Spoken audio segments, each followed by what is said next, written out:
Hey everybody, and welcome to another Chairman of the Board ranking video. This is where I take a look at the last 5 new to me board games and I talk about them in order of preference. Now before I get started, please be sure to check out the sponsor of the show, KIENDA.co.uk, who are my go-to online retailer, and if you use the link in the show notes or the QR code, then you can get 5% off your first order.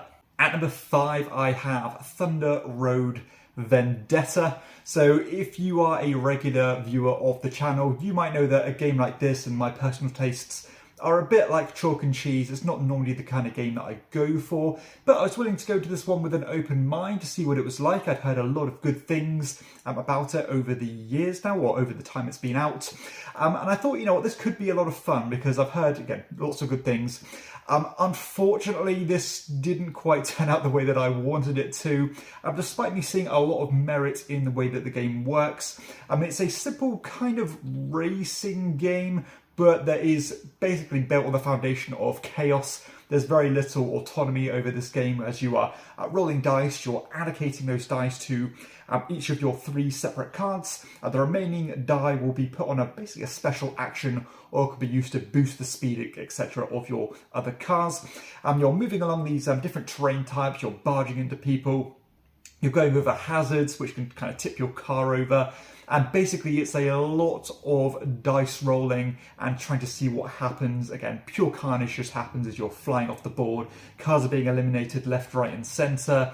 And if you're going into this game wanting control, best player winning, that kind of experience, then you're simply not going to get it. If anything, the game did not outstay its welcome. It works at a really nice pace. So, from the get-go, cars are being, getting eliminated, and before you know it, the end of the game is there. But despite me, again, appreciating what the game does, especially in terms of the thematic ties, as you get these big dramatic moments of cars again doing crazy things, then I can definitely appreciate it from that angle and can see why people who like that kind of game would appreciate this one. But for me, again, I do like more control. I do like more Eurocentric style games, and this game is the polar opposite of that. So not a condemnation on the game at all. It's just simply the wrong game for the wrong type of gamer. So that is Thunder Road Vendetta at number 5. At number 4, I have Thebes. So this is a game that I've had on my want to playlist for quite some time now, because it is from that bygone, dusty, dry Euro era, and I love the theme of this one, the idea of being these excavators going around the ancient world, pulling up these ancient artifacts to score points. Love that concept. And actually on paper, I actually do like some of the mechanisms, as it is one of the forefathers of the time track system, where different actions will take you a different amount of time. And of course, as long as you are furthest behind on the time track, you'll get to take more actions back to back. Now, this game actually, the way it played out was quite frustrating, and probably not for a lot of the reasons why you might assume. For example, this game does rely on a lot of card drafting. As you are collecting these cards, it will get you books that will make you more proficient at diving or excavating certain regions on the board. Now, unfortunately, the drafting pools are very small, and what normally happens is that on your turn, there's nothing you really want, and then you might pick a card, just not really a card that you want, and it'll refill with a card that next really good for the next player. Or then you might spend all your time travelling from one side of the board to the other, wasting all that time, and then on the next player's turn, the card you wanted appears in the place you've just left. So again, very swingy in that regard, and some people it's just going to fall on the lap of, and some people are going to get the hard shoulder in terms of how those cards come out. Now, I think a lot of the criticisms I see on this game is the pure luck factor when it comes to drawing tokens from these bags, because basically the more knowledge you gain through these cards will mean that you get to dive into these bags more often, pull more chits out, and not spend too much time doing it. Whereas, at the start of the game, if you want to start diving into these bags, you might only get to, say, pick up 1 token, and that will cost you like 8 time, which is not a good ratio at all. And again, the more knowledge you get, the more efficient that gets. But despite that, you are still hit with quite a huge luck factor, because these bags are filled with blank sand tokens, which are obviously just a waste of effort, but hidden in there are all the points tokens. Now, I do like the kind of passive balancing act of, do I want to start excavating earlier? Although my knowledge might not be great, at least all the artifacts are still there. But again, I'm going to waste a lot of time doing it and it's a huge risk. Or do I want to get really proficient, get to draw a lot more tokens at a lot better ratio, but by that time other people might have ransacked that area and there's simply nothing left for you to get. And as the game goes on, of course, more and more tokens are gone, making it a lot more difficult to get the tokens that you need. So very swingy in terms of what you'll draw, and not only in terms of the cards, but also in terms of the artifacts. I thought the balancing of how long the timescales take is a little bit off, and you can waste a lot of time or spend a lot of time not taking a turn because you had a poor action that spent a lot of time, and everyone has to catch up with you, meaning that you're not doing anything at all. So lots of downtime here as well. So sadly, I think a lot like the theme would suggest, this one hasn't aged well. I think all the new designs have really outpaced this one, and the luck factor is simply too much. But I'd love to see a re-implemented version of this or a second edition, because I do think the framework is there. Just make the card drafting a little bit more open so you have a bit more control, and tighten up a few of the extra mechanisms to not let the luck factor play too big of a part. So a bit of a shame, quite a frustrating experience. That is Thebes at number 4. At number 3, I have I'm the Boss, another game from yesteryear, Sid Saxon design, one of the forefathers of the negotiation genre of games, and one that I've wanted to play for a long time. So this one, you are simply moving around this rondel essentially, and wherever this pawn lands is going to be what the players are going to negotiate for. So for example, one of these locations might say, well, you need 2 technology cards, you need a politics card, and whatever different categories there are. And what you're going to do is that once that particular location has been settled on, all the other players can throw in their 2 cents about what they're willing to contribute to the deal and what they want in return, because the more difficult these deals are to achieve, the more dividends there are to spread out amongst the players. So if a particular player is in charge and they are really short on one particular card that they need and you have it, you might say, yeah, I'll give it to you so you don't waste your entire turn, but I want a good, healthy amount in return for that.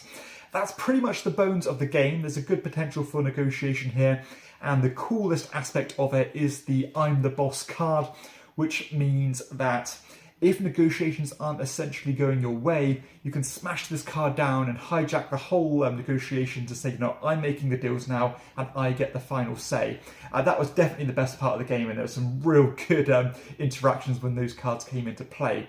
Some of the other things are a little bit too lucky about what you might have, and I also thought that these player placards that would be shared amongst the players sometimes felt a little bit too powerful, and it would mean that you could often get too much of the deal done yourself. So I would have liked to have maybe seen those be diluted down a little bit so that other players are almost mandatory to be involved in the deals. Still, quite an abrasive game, especially if you want to play it that way, but I suppose that goes hand in hand with a game like this. And all in all, I think it's aged well, but my only issue is that it is competing directly with some other games that I think are simply better. In particular, I am talking about Chinatown, which you guys might know is one of my favourite games of all time. This game offers the same experience, but the negotiation isn't quite as rich. And in a game like Chinatown, you do have a bit more autonomy and a few different pies you can pull from to leverage those deals. And this one is simply a matter of, do I have the card or do I not have the card? So I think this one, again, has been overtaken by similar and better designs. But in a vacuum, this one will probably still be in my collection. But again, the competition is just too tight for I'm the Boss. So that is I'm the Boss at number 3. At number 2, I have Ancient Knowledge. Now this is a card-driven engine-building game with a really neat structure, actually. If I have to really give the game the most praise, it would be in respect of that simple turn structure and the bones of the game, because this one, despite having so much scope of different combos and things to do, it really is broken down into a really nice structure, as in playing cards from your hand, which don't even cost anything. They simply, you can play them directly. Sometimes you have to give up other cards, but there isn't a currency per se in this game. Then you are triggering any end of round cards, and then you are sliding all the cards down from the kind of right-hand side to the left-hand side in kind of like a typewriter fashion, which kind of demonstrates the passing of time as this knowledge is flowing through your civilization and degrading and going, into, ancient times. But when these cards are active on your player board, they give you some kind of ongoing ability which can synergize with each other. But the downside of that is that, generally speaking, the more powerful cards you play will come with these knowledge tokens on them, which you are trying to kind of extract from these cards before they wither away, because every bit of knowledge on those cards that is taken off the board by the passing of time is going to start building up negative points. So you're constantly trying to figure out ways to, again, harness all that knowledge as quickly as possible, trying to synergize cards with each other and so on. So not only are you trying to manage your hand of cards, but there are also some public cards available which will give you other engine building benefits and different things to collect and synergize with other cards, etc. And you've got permanent abilities, you've got end of game abilities, end of round actions, and so on. So lots of different moving parts here for different experiences each time you play. Now, the game itself is quite subtle. This game isn't a bombastic game. When you think of a lot of other engine building card-driven games, you get these big, boisterous turns that will give you lots of powerful things you can do. This one is a little bit more reined in, again, a little bit more subtle with what you can do, but there is still a lot of clever decisions to be made. And the game actually does put you under a lot of pressure as well, because sometimes you can bite off a bit more than you can chew. It puts you under stress at certain times because you might not be able to get everything you want done. And then, by clever play, you can get everything you want done. So I do like the way this game does reward playing things in certain orders, and generally speaking, the best player will win in a game like this.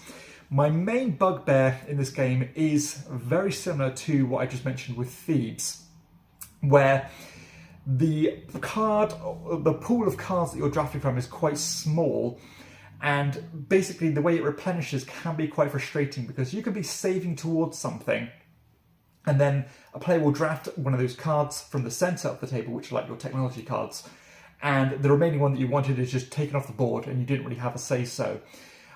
Also, particularly when it comes to the second half of the game and you're getting end of game scoring cards, the game sometimes rewards you for things that you weren't anticipating. So for example, it might say, you can take this card if you have 3 of these particular monuments in your ancient area and 3 of these particular monuments. You had no idea that that card was going to come out, and some player unwillingly played all those cards and had them pass through time, and they could take those cards and give them a really healthy amount of points, and nobody really knew that was going to happen. So I felt like this game was like neck and neck the whole way I played it, and everyone played equally, but it worked out in the favour just by happenstance that the winning player managed to play all those cards during the game, and those end game scoring cards just came out.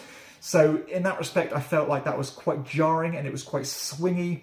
Now, I haven't played this much at all, so maybe that will start to level out the more I play it, but that particular experience did leave me feeling not disgruntled, but I thought that it kind of hurt the game just that little bit, and I thought that, yeah, you can play as well as you like, but it's going to come down to which special technology cards come out, who's going to determine the winner. So again, I'm not terribly experienced with this game. I could be wrong, but from the slight few times I've played it, it does seem to be that can be a factor. Of course, the more you play this one, you might start to know those cards a bit more. But as it stands, I play a lot of different games rather than playing the same game time and time again. That one is going to leave a little bit of a sour taste in my mouth. So again, game structure, decision-wise, fantastic. A really well-designed game. Maybe can be a little bit long if you drag your heels, but I think as long as players are playing with a good tempo, I think the statements that are out there about this game taking too long are maybe a little bit overstated. I don't think it's too bad at all. We played a 3-player game in this recently, and it only took us about 75 minutes, if that, and that's including a teach, which I think is perfectly fine for a game of this depth. But yeah, I would love to see there be maybe a wider open pool of cards so that people can strategize a bit more and just not react tactically on decisions they had no idea what they were making at the beginning of the game.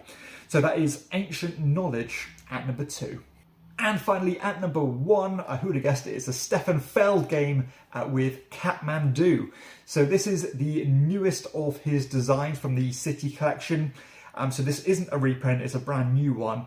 And it's a racing adjacent game. And to be honest, if I put a few games out there to compare it to, you're probably going to get a good idea what this game is all about. So this is kind of Stefan Feld's take on a game like The Quest for El Dorado, and also a game like Footprints. For me, these 3 games kind of feel quite similar. In this one, it's, as you'd expect with a Feld game, it is a lot more point salady, and it's also dice driven. So unlike those other games I've mentioned, this one doesn't use cards, at least not in the traditional sense of driving the game. It does use dice. So basically, you're going to set out this big map of these modular tiles, which will show different terrain types, different things you can visit. And at the start of your turn, you're going to roll 6 dice. Those dice are going to correspond to an independent resource, as well as showing how far you can move in terms of the pit value. So you roll a 5, you can move 5 spaces in a straight line, essentially. Now, what you're trying to do is, of course, you're trying to race to Kathmandu. The first player there will get a healthy amount of points. But, of course, you are trying to visit certain things along the way by visiting these temples, getting more points as you go, collecting maps and trying to slot them together to get some extra points. You're taking photographs by landing on certain terrain types, which will match this common pool of animal cards. I like the scoring mechanism there, which reminds me of Glenmore, where basically the player with the most is going to score points for each of their cards depending on the player with the least. So for example, if one player had 1 card and another player had, say, 5 cards, the difference is going to be how many points each card is worth. So you kind of want to stay up with the pack when it comes to taking those photograph cards. Also, you are collecting equipment cards, which will give you game-breaking rules, such as traveling straight through mountains, or taking a right turn, or taking a right angle turn, because again, normally you are restricted to only move in a straight line. So I like the way that each of those equipment cards felt extremely powerful, and they were definitely worth having. And I did like the way that you can plan your turns here, because I think a lot of the thing that people will criticise with this game is that it does feel a little bit rigid, because you are, again, moving in a straight line. So naturally it means that you might move this way and then get where you need to go. And in order to get to the next modular tile, you'll need to completely divert and spend your whole turn just kind of straightening up, which can feel a little bit plodding at times. But through the use of those equipment cards, you can kind of get around that and make up ground on where your opponents might be. All in all, the game is mainly driven, at least from a points sense, in terms of set collection. So again, you're getting points based on the sets of cards you're getting, these yak tiles you're shedding by landing on particular terrain types, again, visiting these locations, and so on. So yeah, it was very point salady, getting points from here and that and here and that. But for some reason, I am charmed by this game, and I am a massive Stefan Feld fanboy, so do take that into consideration. But I like the way that it all comes together, and it does have some interesting decisions to be made, especially when it comes to trading off which dice to use, because not only are you considering the distance you're traveling, but you need to factor in the resources that these dice give you, because not only the dice you select to move is going to determine the resource you get, which is going to be a huge factor in how many points you get, because if you need equipment cards, you're going to need to use the brown die. If you want the animal cards, you're going to need to use the purple dice. If you want to move more efficiently across certain tiles, you'll need to collect these compass tokens, because you need to shed them or not move at all. So there's lots of different things you need to balance and consider here to keep your supplies stocked up. And I also like the fact that you're not always rewarded to kind of travel the fastest, because you're going to miss so many opportunities along the way. And also, the more pips you spend, you go lower in turn priority the next turn. So again, there's different things you can factor in there as well. So I think if you love Stefan Feld games, This one still might be jarring because it's not his usual fare. And if you like the higher end of the spectrum in terms of complexity in Feld games, like your Trajans, even your Burgundies, or even more advanced than that, then this one might leave you wanting a little bit because it is a lot more tailored towards, say, a Gateway Plus group. It's not, I wouldn't say it's Gateway because there are still some Feldian, Euro bitty mechanisms, but it definitely doesn't have the strategic depth or the richness of some of the more famous Feld designs. But it definitely does have his trademark, all the hallmarks, and when you play this game, it does feel like a Feld game. That's probably the best way to say it. So all in all, I like this one. I think it's a lot of fun. It does get a commendation at this time. Is it going to stand up to the longevity of repeated plays? I think it will. I'm not entirely sold on that, and I think I would be doing a disservice if I don't compare this to these other games I've mentioned, like the Quest of El Dorado and Footprints, because they are so similar. I think right now, and maybe this is recency bias, I would put this one at the front of those because I do think there's just a little bit more interesting things going on, and deck building isn't my preferred mechanism. I do find it a little bit more laborious than being just selecting a dice and moving it that way.